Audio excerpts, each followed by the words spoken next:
auteur-compositeur, Hmm. mais aussi saltimbanque. Saltimbanque. C'est-à-dire, expliquez-nous Saltimbanque. pourquoi. Je sais pas. En fait, j'aime bien ce mot parce qu'il a un côté irrévérencieux, mais bon, ce qui me caractérise pas plus que ça. Mais il a un côté pas sérieux. Voilà, j'ai très peur de la musique trop intellectuelle et des textes trop intellectuels. J'ai peur d'une façon de voir la musique trop intellectuelle. Et peut-être que ce mot saltimbanque, il résume un peu ça, le côté on est là pour se marrer, quoi. On est là pour s'amuser avec les gens, pour que les gens passent un bon moment. Un concert, je veux dire, le seul et unique objectif d'un concert, c'est que les gens repartent chez eux avec la banane. Quand on vous entend et quand on vous regarde et la manière dont vous vous comportez, c'est vrai qu'on sent le côté humble et le côté simple de l'homme, ce qui voudrait dire que quelque part, parce que malgré tout vous commencez à cartonner, donc vous allez être en proie à côtoyer peut-être le star system. Est-ce que la façon dont vous vous comportez maintenant aujourd'hui, c'est quelque part une manière de rejeter ce star system à un moment donné? Non, je rejette pas, chacun fait ce qu'il veut. Après, moi, je sais pourquoi je fais de la musique, je sais ce qui m'amuse, je sais avec qui j'ai envie de bosser. Donc,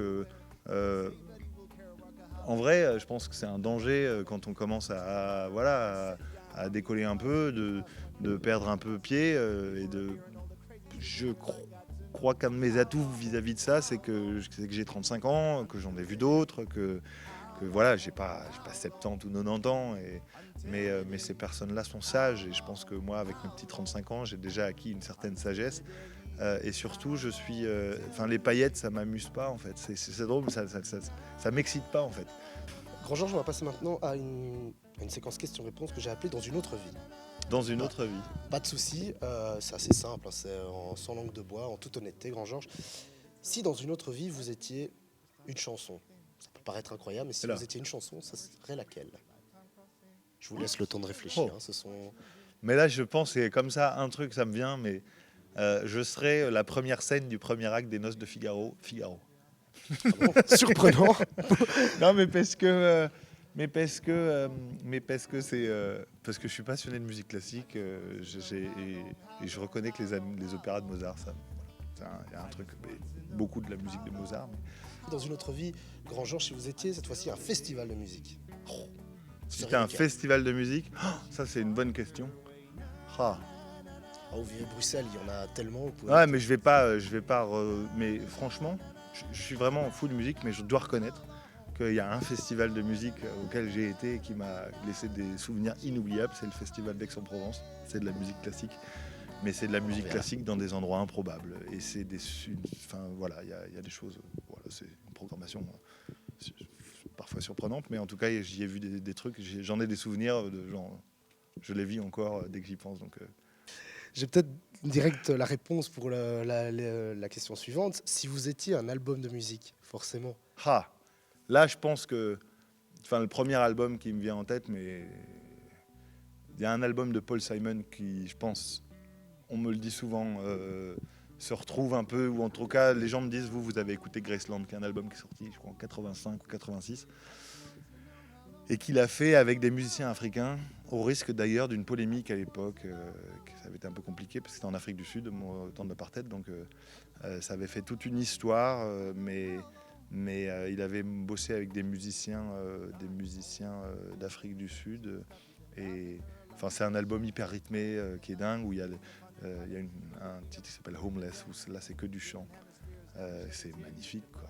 Forcément, malheureusement, c'est souvent lié à la musique. Dans une autre vie, si vous étiez une drogue, ça serait laquelle? Si c'était une drogue? Sans langue de bois. Non, sans langue de bois.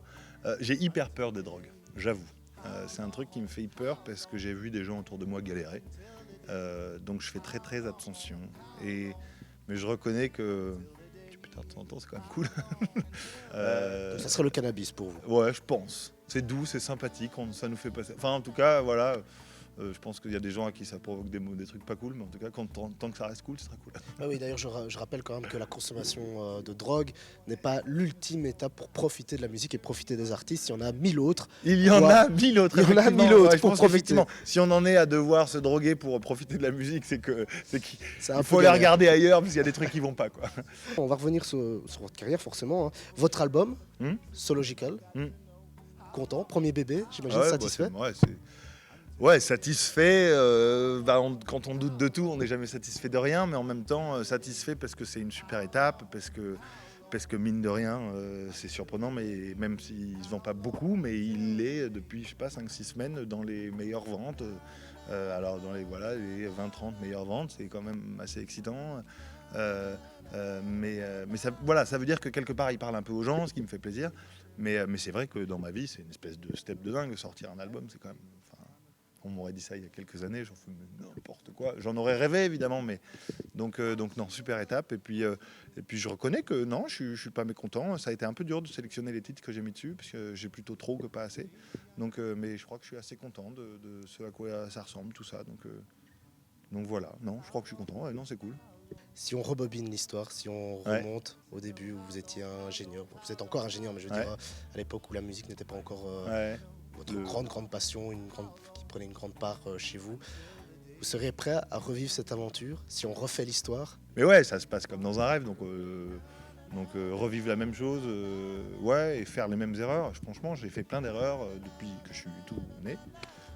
Et c'est bien, et je pense que toutes ces erreurs-là, il faut aller les avoir faites, et j'ai de la chance de ne pas avoir fait d'erreur qui m'a fait partir trop en vrille, ou qui m'a trop emmené dans des directions qui n'étaient pas... Voilà, mais enfin, ouais, je me dis qu'aujourd'hui, il y a probablement rien de ce que j'ai une très bonne mémoire, et j'ai rien de ce que j'ai vécu que j'ai vraiment oublié, donc, et si c'est le cas, j'ai toujours des gens pour me le rappeler, donc non, on refait la même.